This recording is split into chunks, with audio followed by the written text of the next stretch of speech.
একটা হিসাব শিখাই দিই, নোট করে রাখেন। 35 কেজি ওজনের জন্য 1 লিটার পানি লাগবে। মানেটা কি? একজনের ওজন যদি 35 কেজি হয় তাহলে তার সারাদিনে পানি খাওয়া লাগবে কতটুক? 1 লিটার। 70 কেজি হলে কত? 105 কেজি হলে 3 লিটার। এখন এটার সাথে আপনি ক্যালকুলেশন করবেন, তার মানে পানির হিসাবটা বুঝছেন। এর মধ্যে একটু বলে রাখি, ছেলেদের একটু পানি বেশি খাইতে হয়, মেয়েদের তুলনামূলক একটু কম খাইলে হবে। আচ্ছা, এখানে একটা জিনিস বলে রাখি, অনেকের দেখা না যায় না ইউরিনের সমস্যা, বেশ করে মেয়েদের এটা বেশি হয়। খুব সহজ, বেশি করে পানি খাইতে হবে, এটা 1 নম্বর ট্রিটমেন্ট। মেয়েরা কিন্তু তুলনামূলক যেহেতু ওয়াশরুম সব জায়গায় ব্যবহার করতে পারে না, পানি কম খায়, এই জন্য মেয়েদের অনেকগুলো কারণের মধ্যে একটা বড় কারণ পানি কম খাওয়ার কারণে ইউরিনের মধ্যে ইনফেকশন হয়, এবং এই ইনফেকশনটা থেকে বাঁচার জন্য পর্যাপ্ত পরিমাণে পানি খাইতে হবে। আরেকটা জিনিস, আমরা ইসলামে যারা, আমরা যখন প্রস্রাব করি তখন কি আমরা বসে করি না দাঁড়ায়? নর্মালি বসে। এখন অনেকে কথা ভাই কী ব্যাপার, আল্লাহ এটা কেন দিল, দাঁড়িয়ে করলে কী হইতো? দেখেন, বিজ্ঞানীর অবাক হয়েছে, কেউ যদি ক্রমাগত দাঁড়িয়ে প্রস্রাব করে তখন আমাদের প্রস্রাবের সাথে ক্রমাগত যেটা করতে থাকে, দাঁড়িয়ে দাঁড়িয়ে প্রস্রাব করছে, তখন দেখা যাবে প্রস্রাবের সাথে আস্তে আস্তে প্রোটিন যাবে, যেটাকে মেডিকেলের ভাষায় বলে প্রোটিন ইউরিয়া। তার মানে দাঁড়িয়ে যখন কেউ প্রস্রাব করে ক্রমাগত, তখন আস্তে আস্তে তার প্রস্রাবে প্রোটিন যেতে থাকে, এবং প্রস্রাবে প্রোটিন যাওয়া মানে আস্তে আস্তে তার কিডনির যে ক্যাপাসিটি সেটা ক্রমাগত দ্রুততার সাথে ধ্বংসের দিকে যাচ্ছে। কিডনি রোগী ভয়ঙ্কর খারাপ, আল্লাহ হেফাজত করুক। ক্যান্সারে মরলে তো একটা একরকম, কিডনি ডায়ালাইসিস আল্লাহ হেফাজত করুক। কিডনির রোগ থেকে বাঁচার জন্য অনেক তো সিস্টেম আছে, তার মধ্যে একটা গুরুত্বপূর্ণ যে জিনিস সেটা হলো আপনি দাঁড়িয়ে প্রস্রাব করবেন না। আল্লাহর নিয়ম তো মানলেই দেখেন কত লাভ। আপনার হচ্ছে প্রোটিন যাওয়ার যে প্রক্রিয়া সেটা আল্লাহর রহমতে ওইটা থেকে মুক্ত থাকবেন, কিডনির কর্মক্ষমতা ঠিক থাকবে। আচ্ছা, আরেকটা জিনিস, দাঁড়ায় পানি খান কারা কারা? খান নাকি? আলহামদুলিল্লাহ, খাই না। দাঁড়িয়ে পানি না খেয়ে যে আমরা বসে পানি খাই, দাঁড়িয়ে পানি খাইলেও দেখা যায় কিডনির উপরে এটা নেগেটিভ একটা ইম্প্যাক্ট ফেলে, তার মানে ওইটা আমাদের শরীরের জন্য ক্ষতিকর। আমি বিজ্ঞান যতগুলো পড়ছি, যা কিছু বুঝি, আমি অবাক হয়েছি। শুধু কি কারণে জানেন? আল্লাহ আমাদের জন্য যেটা ভালো সেটা আমাদের শরীরের জন্য ভালো দেখে সেইটাকে আল্লাহ করতে উৎসাহিত করছে, আর যেটা আমাদের শরীরের জন্য খারাপ সেটাকে করতে আল্লাহ নিষেধ করছে। অনেকে বলবে ভাই এটা কীরকম, এক্সাম্পল দিই। এবার সত্যিটা বলবেন কিন্তু। আচ্ছা, একটা এলাকায় সবাই 4-5 জন মিলে একসাথে হইলেন, সমালোচনা করতে কেমন লাগে? সত্যি কথা বলেন, খুব মজা লাগে, ঠিক না?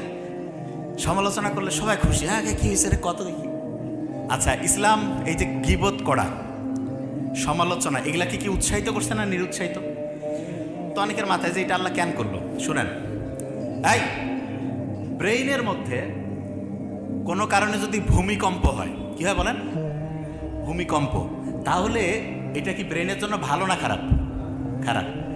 এই নর্মালি ঢাকায় ভূমিকম্পের ভয় সব পালাইছে না, আর আপনার ব্রেইনে ভূমিকম্প, ব্রেইন থেকে পালা যার পাবেন, তাই তো নিজে শেষ। ব্রেইনে যদি ভূমিকম্প হয় তাহলে দেখা যায় যে ব্রেইনের যেই জায়গায় যে যে জিনিস রাখছেন, আচ্ছা আমি সহজ করে বলি, ভূমিকম্প হলে এখানে সব কি এরকম থাকবে না, ওলট পালট হয়ে যাবে? তাই ব্রেইনে আপনি যে যে জিনিস রাখছেন, ভূমিকম্প হইলে কি ওই জায়গায় থাকবে না, ওলট পালট হয়ে ভাঙচুর হয়ে সব ধ্বংস হয়ে যাবে? ধ্বংস হয়ে যাবে না? আচ্ছা, এখন অনেকে যে ভাই ব্রেইনের ভূমিকম্প টের পাবো কী করে, শুনেন, খুব ইম্পর্ট্যান্ট। ব্রেইনে ভূমিকম্প হয়েছে কি না এটা বোঝার একটা ইন্টারেস্টিং পয়েন্ট আছে। কি পয়েন্ট? একটা রাসায়নিক উপাদান আছে যার নাম হচ্ছে ডোপামিন। কি নাম? ডোপামিন। খেয়াল থাকবে তো, ডোপামিন। কি নাম? ডোপামিন। ব্রেইনে যদি কোনো কারণে খুব বেশি ডোপামিন বেড়ে যায় তাহলে ব্রেইনে ভূমিকম্প হয়, এবং ব্রেইনে ভূমিকম্প মানেই ব্রেইন ক্ষতিগ্রস্ত হইল, পড়া মনে রাখার ক্যাপাসিটি কমলো, চিন্তা করার দক্ষতা কমলো, ব্রেইনের জন্য খারাপ। বিজ্ঞানীরা অবাক হয়েছে, যখন কেউ সমালোচনা করে, বিভিন্ন বিষয় সম্বন্ধে হচ্ছে অপ্রয়োজনীয় গল্পগুজব করে, তখন ব্রেইনে হাই ডোপামিন করণ হয়, তখন ব্রেইনে ভূমিকম্প হয়। তাই ইসলাম কি সমালোচনা, গীবত এটাকে উৎসাহিত করছে না নিরুৎসাহিত?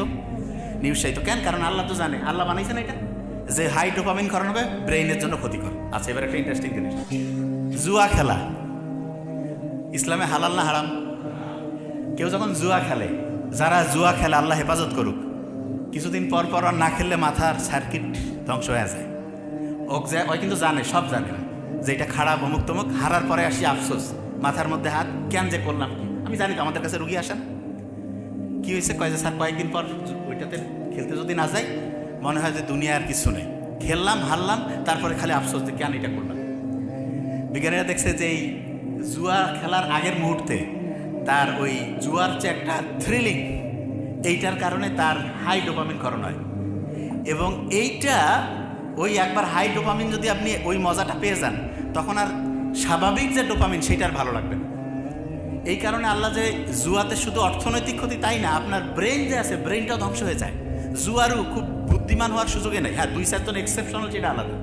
নর্মালি যে জুয়ার সাথে আসক্ত হয়ে যাবে তার ডোপামিন অসম্ভব বেশি ক্ষরণ হবে, ব্রেইনের মধ্যে ভূমিকম্প হবে, তার ব্রেইনের যে ক্যাপাসিটি ধ্বংস হয়ে যাবে। তাইলে জুয়া এটা কি ব্রেইনে ভূমিকম্প তৈরি করতেছে কি করতেছে না? এই কথা বলেন না কেন? তাইলে এইটা আমাদের ব্রেইনের জন্য ভালো না খারাপ?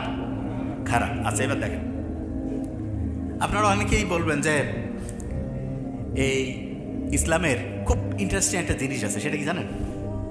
সেটা হলো, আপনি দেখেন অনেকের এই কথাটা আপনি শুনবেন, নিজের ওয়াইফের সাথে যে আমাদের যে সম্পর্ক, এটাকে ইসলাম কি নিষিদ্ধ করছে?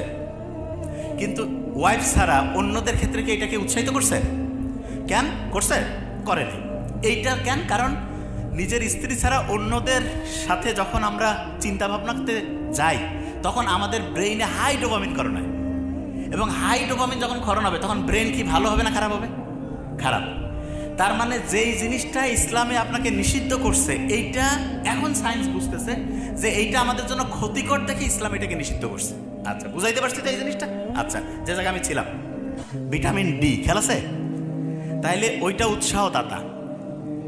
দিনের মধ্যে যদি আপনি সকাল 10টা, 10:30 থেকে দুপুর 2:30, 3টার মধ্যে যদি 20-25 মিনিট, 15 মিনিট হইলেও হবে, যদি আপনি সূর্যের আলোর নিচে থাকেন, দেখা যাবে আপনার শরীরের মধ্যে যে এই যে এখানে যে কোষগুলো আছে না, এই কোষগুলো থেকে একটা জিনিস তৈরি হবে যার নাম হচ্ছে মেলাটোনিন। কি নাম বলেন তো?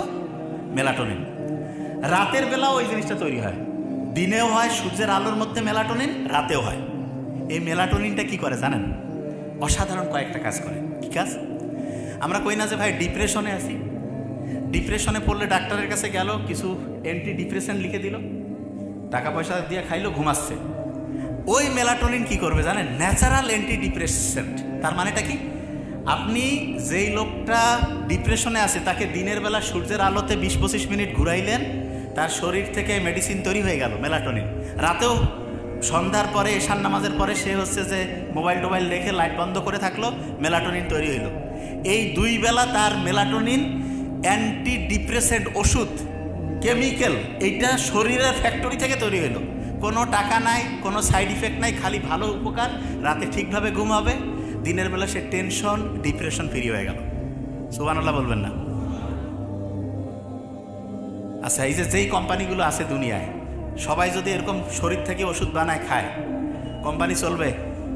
হ্যাঁ? তাহলে কোম্পানি কি চাবে? দেখেন, সিস্টেম বুঝবেন এবার। কোম্পানি চাবে যেভাবে হোক এই লোকগুলো হচ্ছে কোম্পানির ওষুধের এই জায়গায় আনতে হবে, আনলে বিক্রি, বিক্রি হইলে টাকা, টাকা হইলে তো ব্যবসা চলবে, ঠিক না?